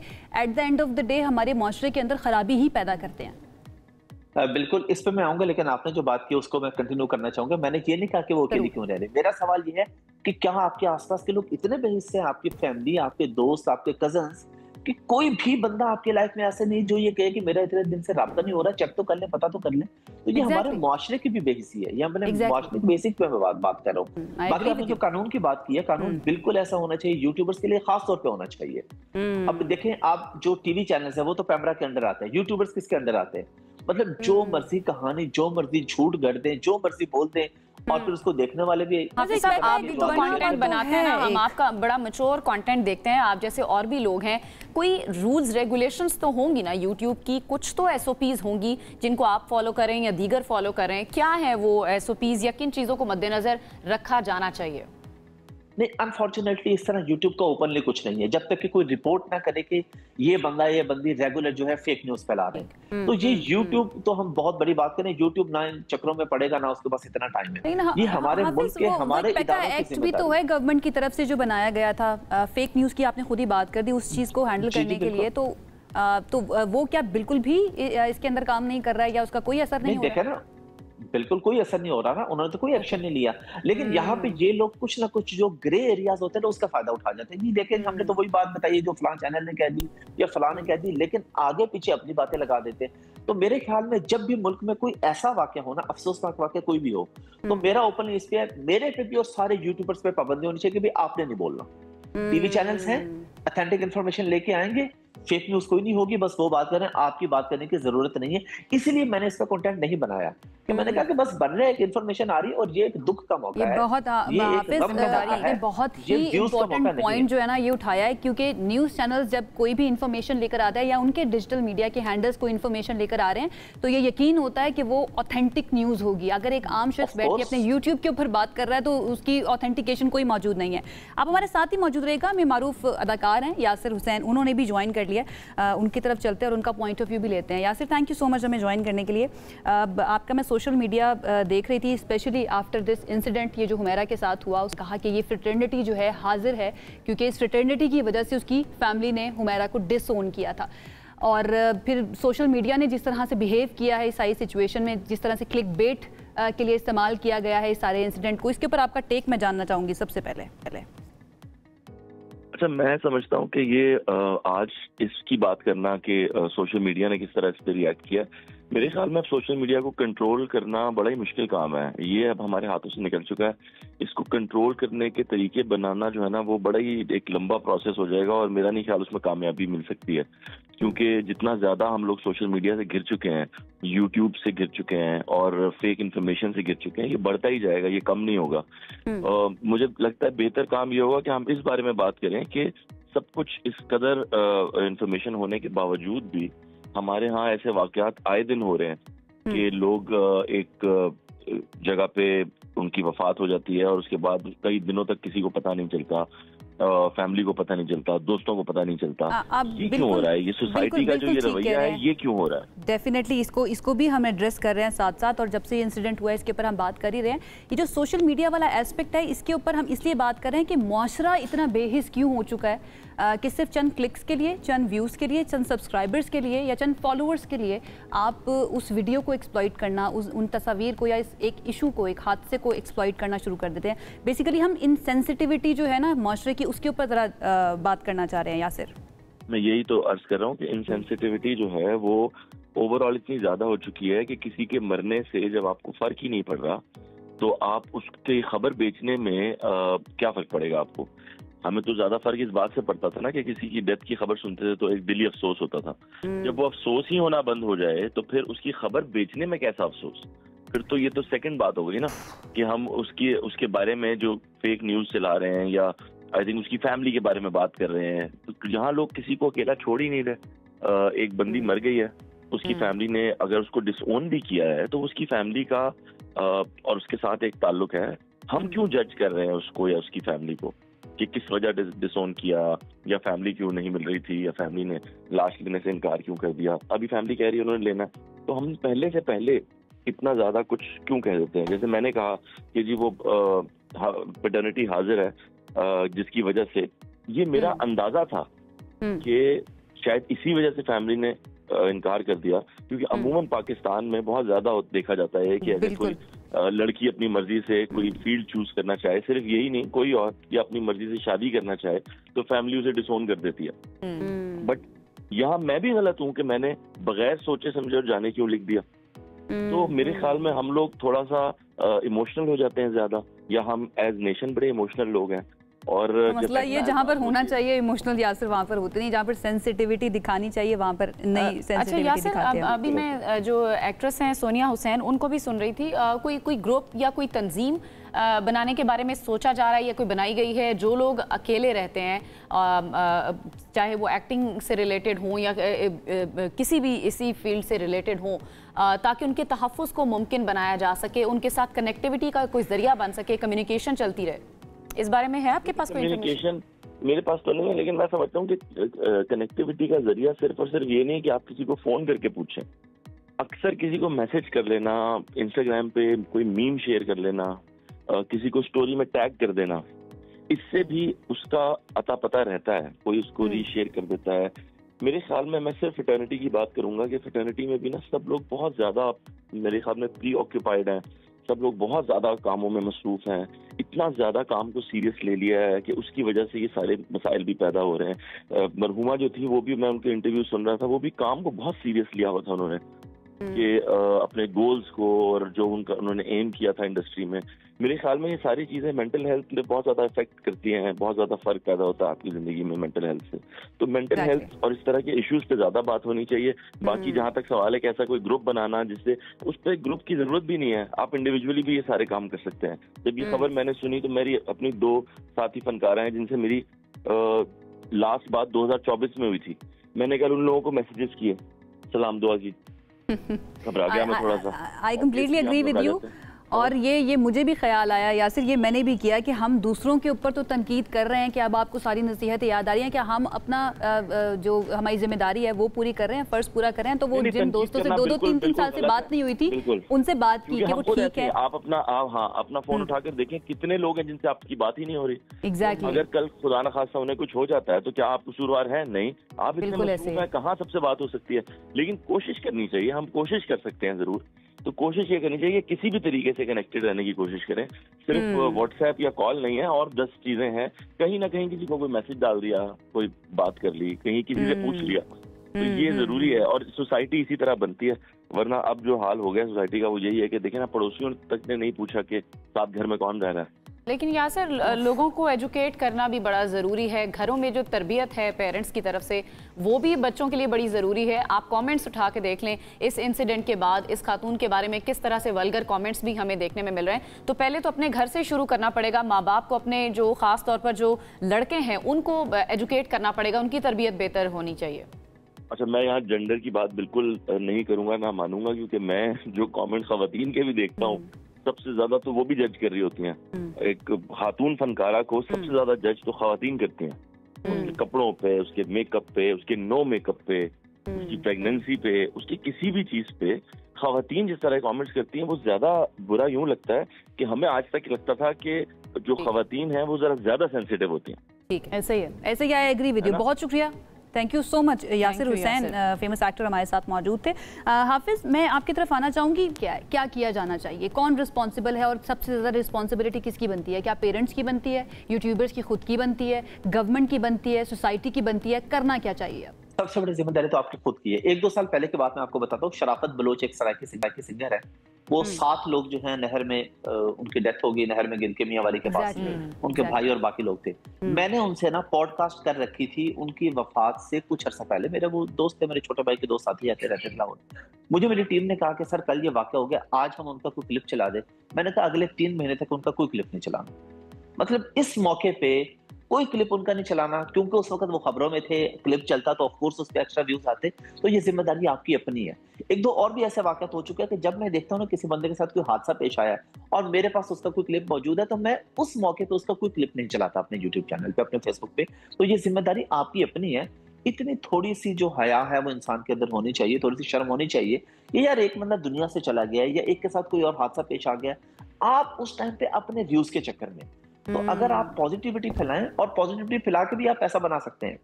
मैं अपनी इंडस्ट्री में ऐसे बहुत से लोगों को जानता हूं जो पॉजिटिव हैं, उनको भी यूट्यूब से पैसा बनना है, और जो नेगेटिव है वो सिर्फ शॉर्ट टर्म इनकम कमाते हैं। वो हर वक्त किसी मौके की तलाश में होते हैं, उनके पास अपना कोई कंटेंट नहीं होता। जिसके पास अपना कंटेंट, वो उसे जरूरत ही नहीं है किसी और के रिलेटेबल कंटेंट या रिलेटेबल रहने के लिए ना, कि किसी तरीके से कोई एक वीडियो हमारी वायरल हो जाए जिससे हम पैसे कमा लें, तो ये बहुत ही इंतहाई अफसोसनाक है। बहुत शुक्रिया हाफिज अहमद, मारूफ पॉडकास्टर और यूट्यूबर हमारे साथ मौजूद थे, इस इशू बात कर रहे थे। ब्रेक पर जाने से पहले सिर्फ यही बात कहूँगी कि पैसे कमाने के चक्कर में हमें इतना आगे नहीं निकल जाना चाहिए कि हम आईने में अपने आप से आंखें ना मिला सके। एक ब्रेक की तरफ जाते हैं, साथ रहिए। अच्छा जी, पाकिस्तान की सियासत जो है उससे आगाज़ कर लेते हैं अपने इस शो का, और सवाल सबसे पहले आपके सामने रखते हैं कि क्या पाकिस्तान तहरीक इंसाफ की तहरीक कामयाब हो सकती है या नहीं हो सकती। अलीमा खान साहिबा जो हैं, उनके बयान के बाद बानी पीटीआई के 2 साहबजादों की एहतजाज में एंट्री की बातें जो है वो भी जोर पकड़ चुकी हैं, और ऐसे में अपोजिशन और हुकूमत की जानिब से मुख्तलिफ बयान सामने आए। जी हाँ, वज़ीर आज़म के मुशीर राना सनाउल्लाह ने बयान दिया। उन्होंने कहा कि बानी पीटीआई के बेटे वालिद से मिलने आ रहे हैं तो उनका ये हक है। सियासत या किसी तहरीक का हिस्सा बनने का हक भी हासिल है। तहरीक चलाएंगे तो फिर नताइज का सामना भी करना पड़ेगा। राना सनाउल्लाह का एक और स्टेटमेंट में देख रही थी, उन्होंने गिरफ्तार करने वाले से भी बात कर दी है ऑलरेडी। आई डोंट नो वो किस कॉन्टेक्स्ट में बात कर रहे हैं। उन्होंने राना सनाउल्लाह ने ये भी कहा था कि वो गिरफ्तार भी हो सकते हैं अगर रूल्स को वायलेट किया। अच्छा, सुन लेते हैं राना सनाउल्लाह साहब ने कहा क्या है। वो प्रोग्राम फैसला आपका में एज गेस्ट अपीयर हुए थे। वो आएंगे या नहीं आएंगे, आपकी इंफॉर्मेशन क्या है इसके ऊपर? वो किसी तहरीक को लीड करने या सियासत में हिस्सा लेने के लिए नहीं आएंगे। अगर वो आए भी तो वो सिर्फ अपने वालिद को मिलने के लिए आएंगे और उनके वो मिलने की इजाज़त दी जाएगी और वो मिलेंगे और वापस चले जाएं। लेकिन वो किसी जलसे को या किसी तहरीक को लीड करने के लिए, जो मेरी असेसमेंट है, वो नहीं आएंगे। राना सनाउल्लाह जो है वो कह रहे हैं कि ये उनका हक है कि वो आए, आके अपने वालिद से यानी कि इमरान खान साहब से मिल सकते हैं। दूसरी तरफ जमाइमा खान ने कहा है कि मेरे बच्चों को उनके वालिद से फ़ोन पर बात करने की इजाज़त नहीं है। पाकिस्तानी हुकूमत ने कहा है कि मेरे बेटों ने वालिद से मिलने की कोशिश की तो गिरफ्तार कर लिया जाएगा। ऐसा किसी जमहूरी रियासत में नहीं होता। ये सियासत नहीं बल्कि ज़ाती इंतकाम है। ये जमाइमा गोल्डस्मिथ की तरफ से कहा गया है इस मामले पर। और इसके अलावा दीगर अहम मामलों के ऊपर ज़रा बात कर लेते हैं पाकिस्तानी सियासत के बारे में। हमारे साथ इस वक्त मौजूद हैं साबिक वफाकी वज़ीर हैं, सीनियर सियासतदान हैं हुमायूं अख्तर खान साहब। उनकी तरफ चलते हैं। अख्तर खान साहब, थैंक यू सो मच हमें ज्वाइन करने के लिए। आई होप आप ठीक ठाक होंगे। सबसे पहले तो ये जब फैसला किया गया कि पाकिस्तान तहरीक इंसाफ जो है वो अब तहरीक चलाने जा रही है, एहतजाज करने जा रही है, आपको क्या लगता है, आपका तजुर्बा क्या कहता है, क्या कामयाब होगी ये तहरीक? इसमें कोई शक नहीं है कि पीटीआई का इस वक्त बहुत बड़ा वोट बैंक है। गालिबन सबसे बड़ा पाकिस्तान में जो वोट बैंक है वो पीटीआई का है।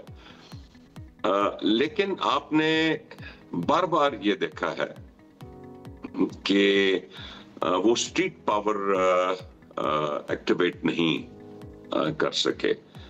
और मेरा ये ख्याल है कि स्ट्रीट पावर जिससे को फर्क पड़ता है वो across a broad spectrum of society और जियोग्राफिकली मुल्क में बहुत बड़े अंदाज से फैले तो उसका कुछ इम्पैक्ट होता है।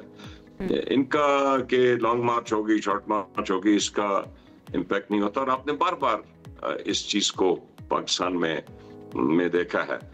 मैं नहीं समझता कि इस वक्त स्ट्रीट पावर डेमोन्स्ट्रेशन में पीटीआई को कोई कामयाबी हासिल हो सके। हुमायूं साहब, अब पीटीआई को उनके बच्चे बानी पीटीआई को उनकी बहनें आपकी नज़र में क्या रिहाई दिलवा सकते हैं? क्योंकि अब कहा जा रहा है कि उनके बेटे पाकिस्तान आएंगे, या आपको लग रहा है कि ये कोई सियासी चाल हो सकती है पीटीआई की?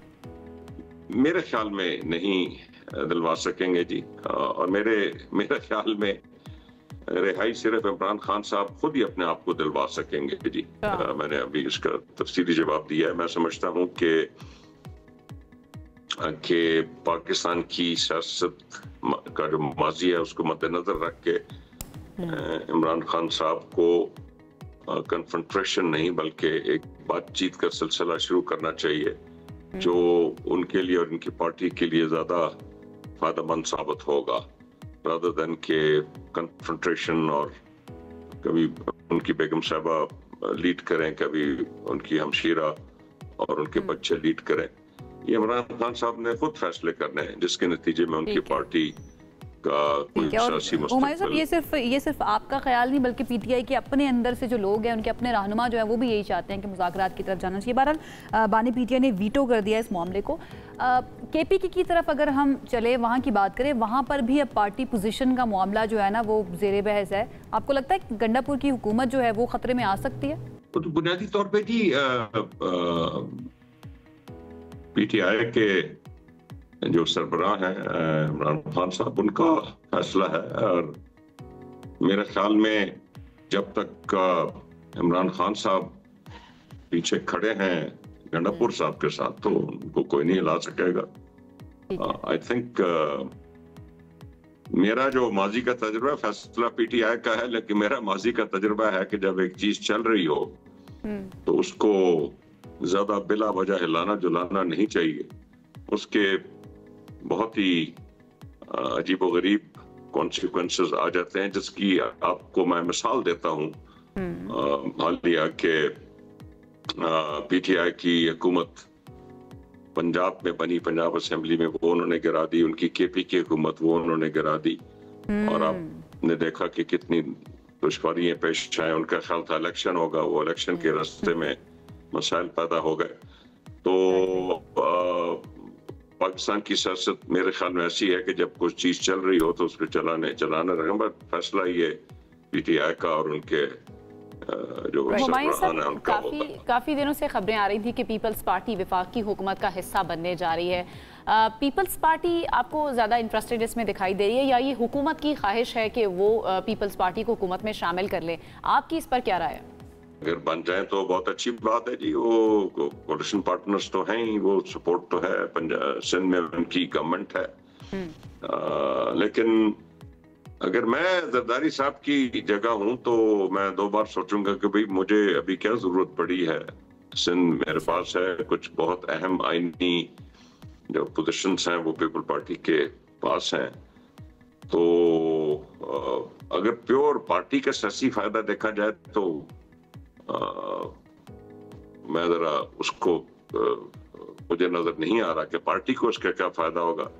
मेरी नजर में पार्टी को शायद फायदा ज्यादा तब हो कि अगर वो सपोर्ट करें लेकिन डायरेक्ट पार्टिसिपेशन ऑफ गवर्नमेंट से बाहर रहें। And it is yet to be decided कि ये बेसिकली ख्वाहिश है किसकी। खैर हम आगे बढ़ जाते हैं। ये नया डिजिटल करेंसी का मामला जो है, ये नया एक जो अब तजर्बाती मंसूबा शुरू करने जा रही है हुकूमत, इसके बारे में आपकी क्या राय है? दुनिया तो बड़ी तेजी से इस रास्ते पे चल रही है और मुझे खुशी है कि पाकिस्तान की हुकूमत इसकी तरफ पूरी तवज्जो दे रही है। देखिए डिजिटलाइजेशन और ये क्रिप्टो करेंसी, ये आर्टिफिशियल इंटेलिजेंस, ये सारी चीजें बड़ी तेजी से आगे बढ़ रही हैं और बहुत जल्द आप देखेंगे कि रैपिड एडवांसेस होंगे टेक्नोलॉजी में और पाकिस्तान अब इन लाइंस पे चल रहा है कि अपनी रेगुलेशंस और अपना जो कानूनी फ्रेमवर्क है वो उसको देख रहा है और दुनिया में टॉप जो एक्सपर्टीज है उससे मशवरा कर रहा है। तो मैं समझता हूँ कि ये क्रिप्टो करेंसीज, ये बिटकॉइन माइनिंग बड़ी एनर्जी इंटेंसिव होती है और बिल्कुल आर्टिफिशियल इंटेलिजेंस भी बहुत ही एनर्जी इंटेंसिव है। हमारे पास सरप्लस एनर्जी है। अगर हम इसमें कोई फ्रेमवर्क बनाते हैं तो दुनिया के साथ साथ नहीं बल्कि दुनिया में जो मुल्क काफी आगे चल रहे हैं, चाइना और अमेरिका, उसमें भी हम इनके साथ साथ चल के बहुत इकोनॉमिकली बहुत जरूरी है दुनिया के साथ कदम मिलाकर चलना, लेकिन you have to have a solid plan for that. और बहुत से एक्सपर्ट्स जो हैं वो हुमायूं साहब ये भी कहते हैं कि गवर्नमेंट बात तो कर रही है लेकिन सॉलिड प्लान या प्रैक्टिकलिटी जो है ना उसके ऊपर इतना ज़्यादा काम नहीं किया जा रहा है या पॉसिबल नहीं लग रहा कि प्रैक्टिकली ये हो पाएगा। बहुत शुक्रिया हुमायूं अख्तर खान साहब हमारे साथ मौजूद थे, सीनियर सियासतदान, और मुख्तलिफ मौज़ूआत के ऊपर पाकिस्तान की सियासत से रिलेटेड बात कर रहे थे। अब एक ब्रेक की तरफ जाते हैं, ब्रेक से वापस आएंगे तो मज़ीद बात करेंगे, साथ रहिए।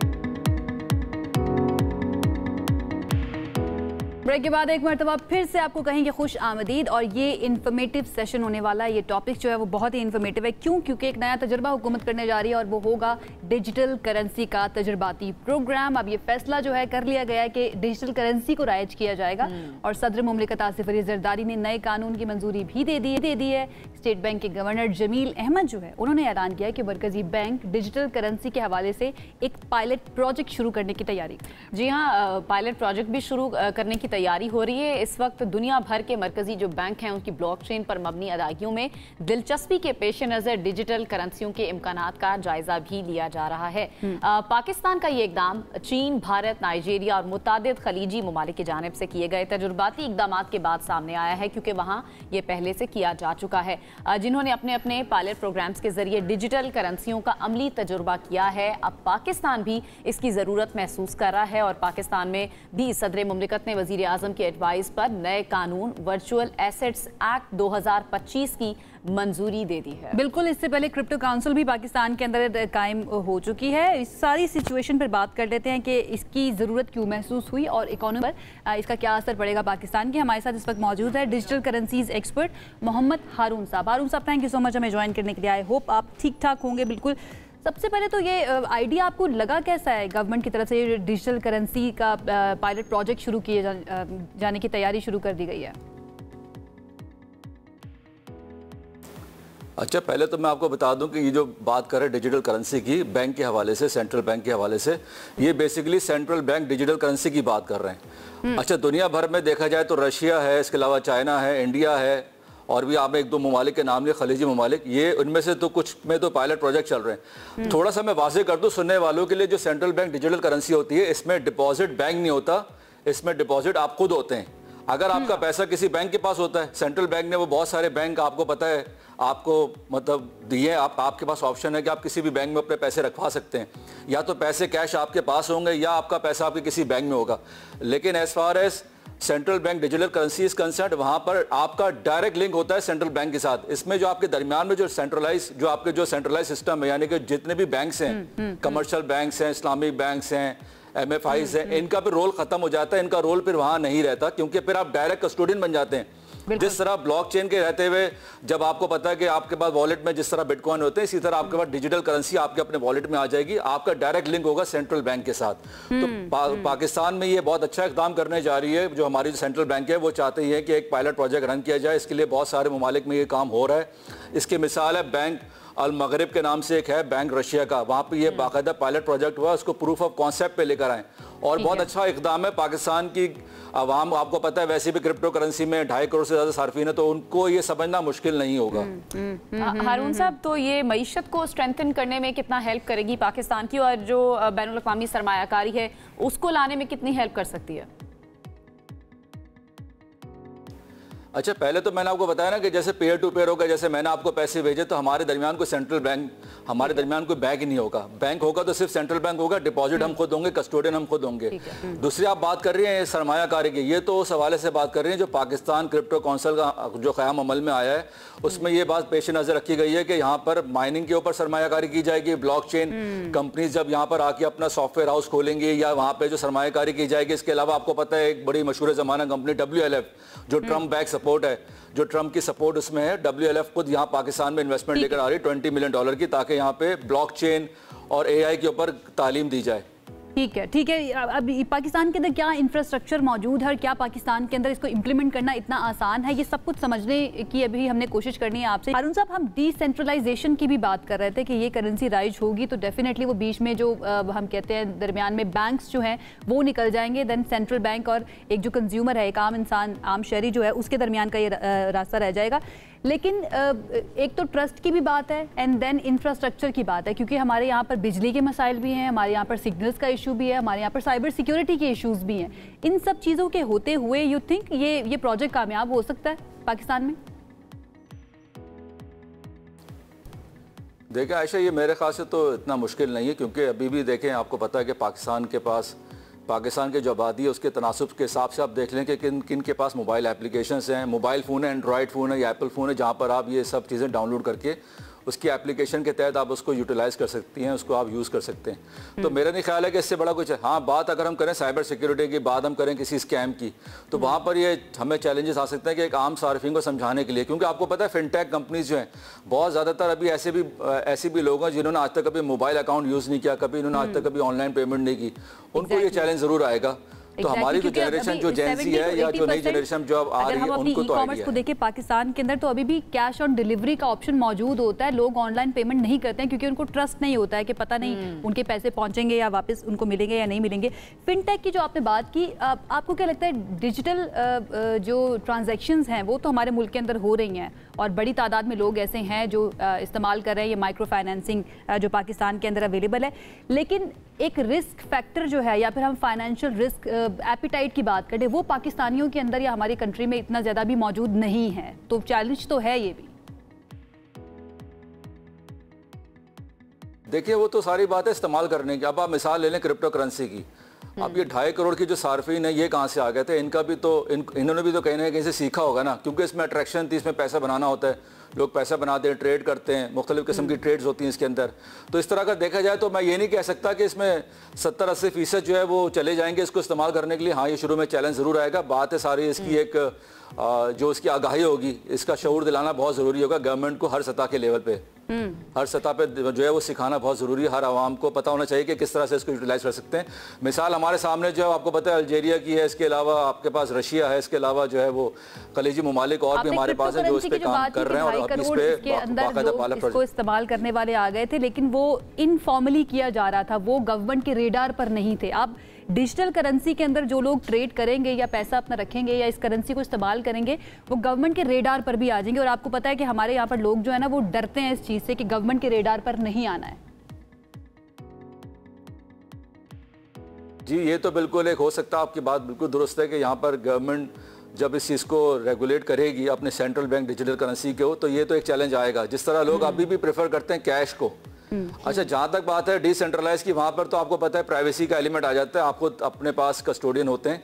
लेकिन चूंकि सेंट्रल बैंक डिजिटल करेंसी में सेंट्रल बैंक का एक मरकजी किरदार हमेशा रहता है, तो ये बात आपकी बिल्कुल सही है कि वहाँ पर ये चैलेंज आएगा कि लोग इसको किस तरह से एक्सेप्ट करेंगे। और मेरा नहीं ख्याल है कि इसमें बहुत ज़्यादा जो है वो दरपेश मसाइल आने चाहिए, लेकिन सारी बात है समझने की, आगाही की। वो मेरे ख्याल से गवर्नमेंट को चाहिए कि उसकी बाकायदा एक किन बातों का ख्याल रखना चाहिए। वो लोग जो डिजिटल करेंसी इस्तेमाल करेंगे, ज़ाहिर है कुछ चैलेंजेस भी हैं, साइबर सिक्योरिटी के भी मसले हैं, तो किन बातों का मेन कोई बातें हैं जिनका ख्याल रखना ज़रूरी है? देखिए उसके ऊपर बहुत सारी एप्लीकेशन आ जाएंगी, बहुत सारे स्कैम्स आ जाएंगे कि आपको मैं अगर कहूँ कि आयशा मुझे आपके पास कोई कोड आया, आप मुझे कोड बताइए, अगर आपने वो कोड मुझे भेजा, हो सकता है वो ऐसा कोड हो कि मैं वहाँ से रिडीम कर सकूँ। मैं इस तरह की चीज़ें देखें, जब भी कोई चीज़ दुनिया में आती है उसका वजूद आता है, खासकर इस टेक्नोलॉजी में हमेशा उसके साथ एक हैकर जो है अपना काम कर रहे होते हैं, तो ये बात समझना बहुत ज़रूरी है। जैसे आज भी आपको पता है कि हमारे पास जो फलाही काम चलते हैं BISP के नाम से, आज भी आपके पास मैसेज आता है कि आपका इनाम निकला, आप हमसे रब्ता करें। वो तो चले एक ऐसे लेवल पर है कि एक आम बंदा शायद समझ जाता है, लेकिन बहुत ज़्यादा जो पसमानदिगान इलाकों में जो लोग रहते हैं वो तो बाकायदा समझते हैं कि ये सही मैसेज है और इसके ऊपर जो है उनको पैसे मिल जाएंगे, जबकि ऐसा होता नहीं। तो स्कैम, फ्रॉड, इस तरह की तो बहुत सारी शक्लें हैं, वो तो नजर आ जाएंगे वक्त के साथ साथ। क़ब्ल वक्त कहना जो है वो अभी मुनासिब भी नहीं है। ठीक है हारून साहब, इन द एंड में चाहूंगी कि इसकी स्टेबिलिटी के ऊपर भी जरा आप कमेंट कर दीजिए कि ये कितना स्टेबल रह सकता है, क्योंकि जब हम डिजिटल करेंसीज की बात करते हैं तो इनके अंदर फ्लक्चुएशन भी बहुत ज़्यादा होती है और प्रेडिक्टेबिलिटी बड़ी मुश्किल हो जाती है। तो आपको लगता है फिर ये इतना ज़्यादा रिलायबल सोर्स होगा ट्रांजैक्शंस के लिए, आवाम के लिए? देखिए अगर आप बात करें सेंट्रल बैंक डिजिटल करेंसी की, वहाँ पर तो फ्लक्चुएशन कैसी होगी, वहाँ पे तो रेट वही होंगे। आप किसकी बात करें, आप क्रिप्टो करेंसी की बात कर रहे हैं? मैं डिजिटल करेंसी में क्रिप्टो करेंसी भी आ जाती है, एंड देन स्टेबल करेंसी भी आ जाती है, फिर ये जो हम वर्चुअल करेंसीज हैं उनकी भी बात करते हैं, ये सारी उसके अंदर ही आ जाती है ना। 3-4 किस्म की करेंसीज हैं जो डिजिटल करेंसी में आती है। अच्छा पहले मैं आपको थोड़ा सा डिफरेंस बता दूं इसको समझने के लिए कि डिजिटल करेंसी जो सेंट्रलाइज होती है वो डिजिटल करेंसी होती है, जो डिजिटल करेंसी डिसेंट्रलाइज होती है वो क्रिप्टो करेंसी होती है। हाँ क्रिप्टो करेंसी में फ्लक्चुएशन बहुत ज़्यादा है, वहाँ पे मैनिपुलेशन बहुत ज़्यादा। अब आप देखें कितने मार्केट में कितनी तेज़ी आ गई कि आज जो है वो बिटकॉइन ने अपना एक रिकॉर्ड एक बनाया है $1,17,800 का, जो आज से सालों पहले कुछ और अमाउंट था। तो जाहिर सी बात है ये तो आना ही आना है, क्योंकि इसमें जहाँ तक बात करें हम स्टेबल कॉइन की, स्टेबल कॉइन के ऊपर जैसे USDT है, USD1 है, इस तरह के कॉइन है जो बाकायदा बैक बाय USD होते हैं। इस तरह जो हमारी अपनी करेंसी होगी डिजिटल करेंसी, वो भी हमारी बैक बाय PKR होगी। तो वहाँ पर तो वो मसले मसाइल नहीं है, लेकिन मसले आते हैं क्रिप्टो करेंसी में, जहाँ पर लोगों को सोचना चाहिए कि जब वहाँ पे कोई सरमायाकारी करें तो ये जरूर देखें कि उसकी वैल्यू क्या है और उसको किस वक्त खरीदना चाहिए, किस वक्त उसको बेचना चाहिए। ये बात जरूर बता दीजिए, गवर्नमेंट का कंट्रोल होगा इस करेंसी के ऊपर? नहीं, गवर्नमेंट देखें ये तो दुनिया भर में इसके ऊपर जो है वो ट्रेड हो रही होती है, आप इसको रोक नहीं सकते। हाँ आप ये कर सकते हैं कि जब आप उसको एक्सचेंज में लेकर आएंगे अपने आपको पता है पीवारा जो बनाई गई है Pakistan virtual asset regulator authority, जब वो लाइसेंस देगी उन एक्सचेंजेस को, तो वो एक्सचेंजेस इस बात की पाबंद होंगी कि वो मैनिपुलेशन से गुरेज कर और इस तरह की जो हरकत है ताकि आवाम को नुकसान ना पहुंचे। रिस्क जो है ना वो फिर भी मौजूद रहेगा। ठीक है, बहुत शुक्रिया मोहम्मद हारून हमारे साथ थे, डिजिटल करेंसीज एक्सपर्ट। इस नई डिजिटल करेंसी जिसका पायलट प्रोजेक्ट शुरू होने वाला है उसके प्रोज एंड कॉन्स के ऊपर बात कर रहे थे। सबसे आगे भी यहाँ पर वक्त हुआ एक ब्रेक का, हम अभी वापस आ रहे हैं। Stay with us. Welcome back. आज के दिन की मुनासबत से थोड़ी सी आज हम बात करेंगे। आज दुनिया भर में आबादी का आलमी दिन मनाया जा रहा है और ये दिन मनाने का जो मकसद है उस हवाले से भी इस सेगमेंट में हम बात करेंगे। ना सिर्फ आबादी के बढ़ते हुए चैलेंजेस पर गौर करने का ये मौका फराहम करता है, बल्कि हमें ये भी याद दिलाता है कि एक मुतवाज़िन, सेहतमंद और बाइख्तियार मुआशरा तभी मुमकिन है जब हर फर्द, ख़ास तौर पर ख़वातीन को तरक्की के मसावी मौक़े मुयस्सर हों। इस वक्त दुनिया भर की जो मजमूई आबादी है उसमें ख़वातीन का तनासुब लगभग जो है 49 49.5% है, यानी दुनिया की तकरीबन निस्फ आबादी जो है वो ख़वातीन पर मुश्तमिल है। पाकिस्तान में भी ख़वातीन की जो आबादी है वो तकरीबन 49% है, मगर जब हम उनकी मुआशी शिरकत की बात करते हैं, यानी वर्क फोर्स की बात करते हैं, उसकी शमूलियत पर बात करते हैं, तो फिर तस्वीर काफ़ी मुख्तलिफ हमें नज़र आती है। वहाँ पर ख़वातीन बहुत कम है रेशो में, बिल्कुल कम नहीं, बहुत ही ज़्यादा कम है। और यहाँ पर ये भी सवाल और हैरानगी जो है ना वो आ जाती है कि जब एक मुआशरा जो है उसके अंदर तमाम अफराद काम नहीं करेंगे या आधा हिस्सा बिल्कुल भी काम नहीं करेगा, तो फिर ये तवक्को कैसे रखी जा सकती है कि कामयाबी मिल जाए या वो मुआशरा जो है ना वो अच्छी इकोनॉमी बना सके, आपकी GDP को बेहतर कर सके, या एक ऐसा मुआशरा बना सके जो कि हेल्दी भी हो। तो हमने सोचा कि इसके ऊपर ज़रा बात करते हैं, क्योंकि आज पॉपुलेशन का दिन भी है, तो इसकी मुनासबत से आज हमारे साथ मौजूद है director monitoring population council Islamabad, जो नॉन गवर्नमेंट इदारा है, डॉक्टर आयशा रशीद साहिबा ने हमें ज्वाइन किया है स्टूडियोज़ के अंदर। उनको वेलकम करेंगे। डॉक्टर साहिबा, थैंक यू सो मच हमें ज्वाइन करने के लिए। कैसी हैं आप? अल्हम्दुलिल्लाह खैरियत से। ज़बरदस्त। सबसे पहले तो ये आज के दिन की मुनासबत से मैं चाहूँगी कि इसको हम ओपन करते हैं आज के सेगमेंट को। जो हमारी ख़वातीन की वर्क फोर्स है, व्हाट डू यू थिंक, क्यों कम है इतनी ज़्यादा? इसकी बहुत सारी वजूहत हैं जो कमी की होती है, क्योंकि आपने कहा ना ख़वातीन एक आधा निस्फ हिस्सा माशरे का काम नहीं करेगा। थोड़ा सा मैं उसको चेंज करूँगी, मैं कहूँगी काम नहीं कर सकता रादर दैन करेगा। और कर सकने की वजह यह भी है कि कल्चरली और माशरती तौर पर कुछ अवॉइडेबल सर्कमस्टांसेस हैं, सिक्योरिटी के इश्यूज़ हैं, ट्रांसपोर्ट के इश्यूज़ हैं जहाँ पर ख़वातीन नहीं जा सकती हैं, एजुकेशन अपॉर्चुनिटीज़ के इश्यूज़ हैं, कुछ एम्प्लॉयमेंट्स हैं जो ख़वातीन को एक्सेप्ट ही नहीं करती। तो उस वजह से ख़वातीन जो है ना फॉर्मली लेबर फोर्स में और ये इसमें इनकी तनासब काफ़ी कम होती है। बहुत सारी ख़वातीन समझती हैं कि हम लोग जा ही नहीं सकते, हम घर से निकल ही नहीं सकते, निकल के हमें पब्लिक ट्रांसपोर्ट पे जाना पड़ेगा, उधर हमारे साथ किसी को साथ लेके जाना पड़ेगा, इजाज़त भी तो नहीं मिलती है, इजाज़त भी नहीं मिलती। एंड तो ये सारी चीज़ें ना कंट्रीब्यूट करती हैं कि ख़वातीन पार्टिसिपेट नहीं कर सकती। करना तो चाहेंगी, करना चाहने वाली भी जो है ना प्रॉब्ली नहीं कर सकती। अभी अगर हम ओवरऑल बात करें ख़वातीन वाले एलिमेंट पे हम दोबारा भी आएंगे, लेकिन अभी जो दुनिया की आबादी है वो 8 अरब से बढ़ चुकी है। ये कितना बड़ा चैलेंज है, हमारी जो ज़मीन है कितने इंसानों का बोझ बर्दाश्त करने की कैपेसिटी रखती है। हम देखते हैं कि बड़ी तेज़ी से पॉपुलेशन जो है वो ग्रो कर रही है।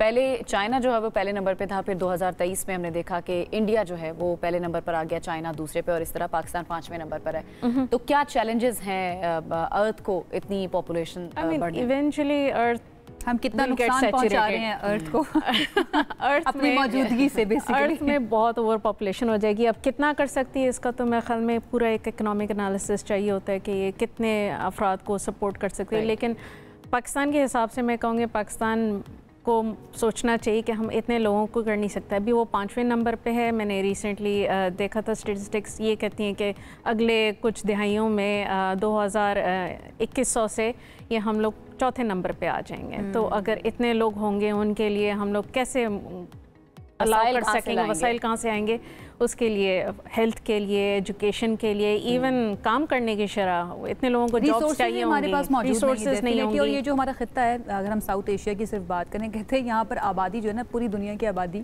से ज़्यादा आबादी यहाँ पर शरह ज़्यादा हो जाएगी, शरह ज़्यादा हो जाती है। अच्छा, पॉपुलेशन को कंट्रोल करने के लिए हम अक्सर बातें भी सुनते आए हैं गवर्नमेंट लेवल पर भी, लेकिन वो हो नहीं पाता है। हमने जैसे चाइना के अंदर देखा, वहाँ पर कुछ रूल्स ऐसे बने ताकि वो अपनी पॉपुलेशन को कंट्रोल करें। देन इंडिया के अंदर भी हम सुनते आए हैं कि शायद किया जाएगा। पाकिस्तान में जब भी बात हुई है तो बहुत ज़्यादा रेजिस्ट किया गया है इस चीज़ को कि भाई इसके ऊपर बात नहीं करनी है, क्योंकि आप जो है ना वो पता नहीं किसी को डिनाई कर देंगे या फिर कल्चरली हमारे लिए अच्छा नहीं है।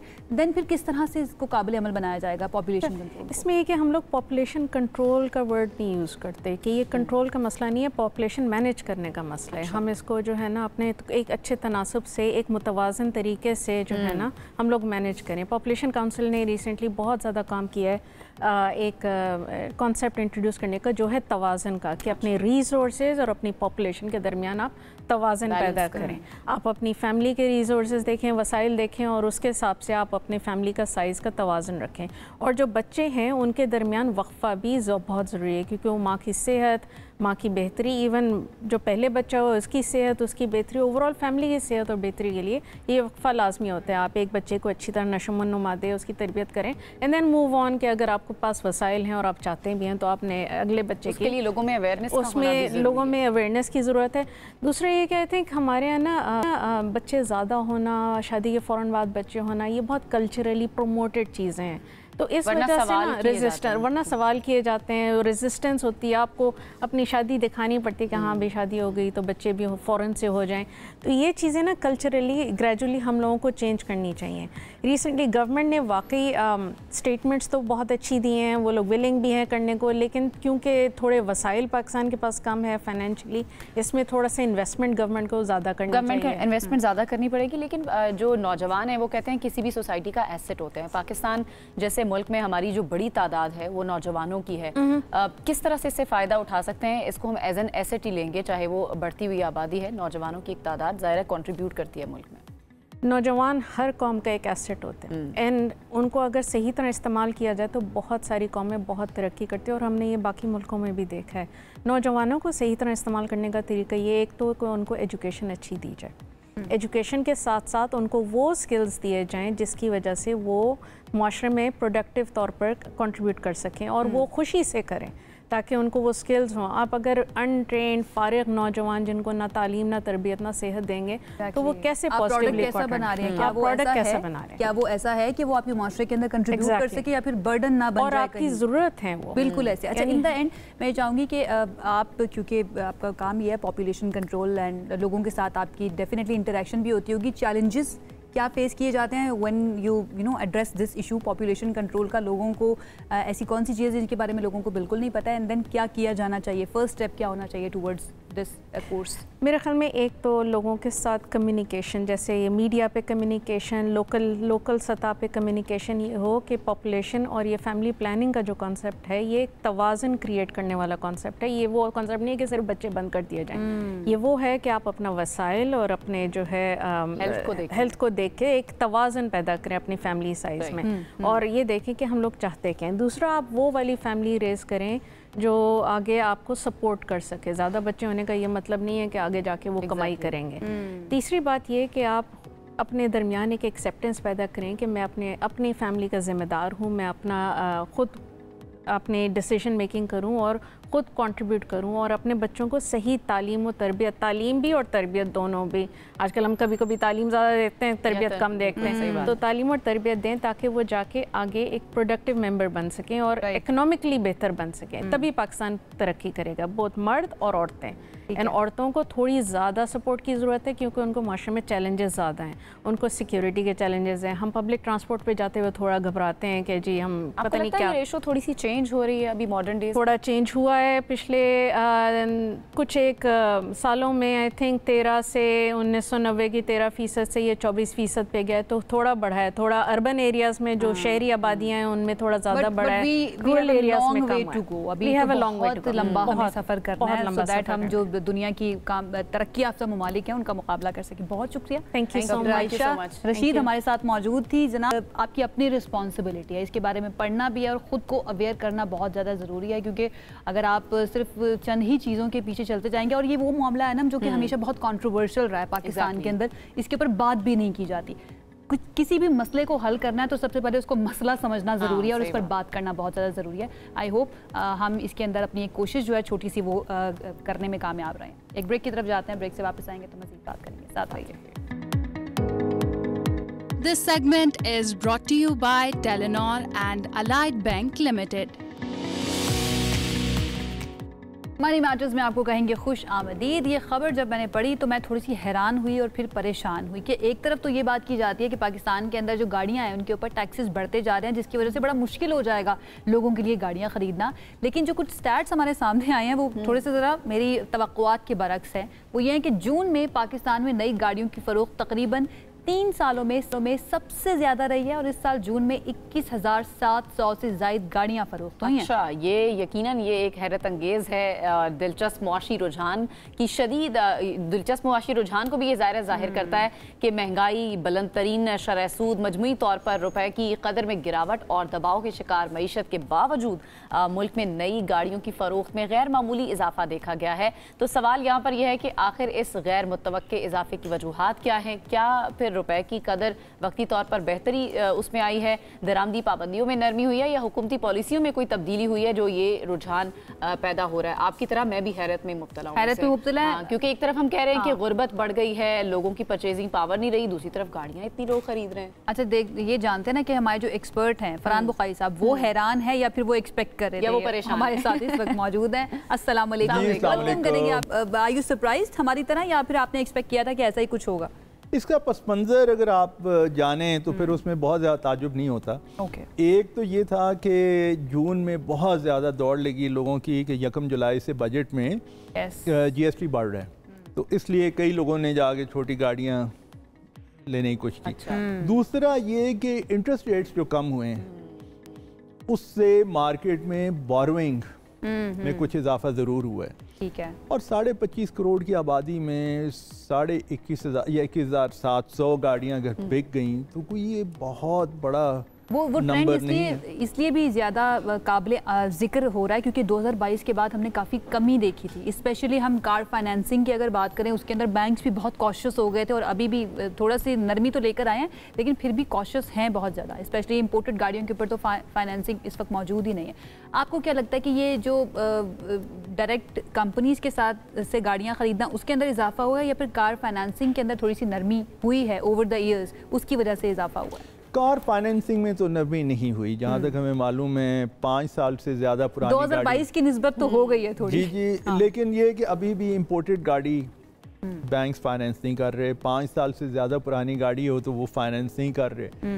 तो ये तो अपनी जगह पे रिस्ट्रिक्शंस मौजूद हैं। मेरे ख्याल में बस वो ज़्यादा दौड़ जो लगी वो GST की वजह से थी, और दूसरा मेरे ख्याल में इसको फैड ही समझे हम कि लोग बैंड वैगन थी, लोग ट्रेंड था तो लोगों ने कहा हम खरीद लेते हैं। बिल्कुल मजीद मकरूज हो, मुल्क इतना मकरूज है तो लोग भी कुछ कंट्रीब्यूट अपनी भी कंट्रीब्यूशन जो करते हैं। अच्छा फरहान बुखारी साहब, ज़्यादा जो डेटा है वो किन गाड़ियों के बारे में आ रहा है? छोटा जो मुतवस्सित तबका है, छोटी गाड़ियाँ खरीदने वाला, वो ज़्यादा गाड़ियाँ परचेज हुई हैं इस सारे टाइम पीरियड में जिसकी हम बात करें? जी बिल्कुल, जो छोटी गाड़ियाँ हैं उसमें 1000 सीसी से कम वाली गाड़ियाँ भी ऐसी हैं जो कि फ़रोख्त हुई हैं। बल्कि एक गाड़ी का तो किसी ने मुझे ये भी बताया है कि वो एक ख़ास इंसेंटिव के तौर पे बैंक ने ये कहा हुआ था कि अगर आप 50% उसकी कीमत दें तो बाकी 50% 1 या 2 साल में आप, या 2-3 साल में आप वापस करेंगे, लेकिन उसके ऊपर कोई सूद नहीं होगा।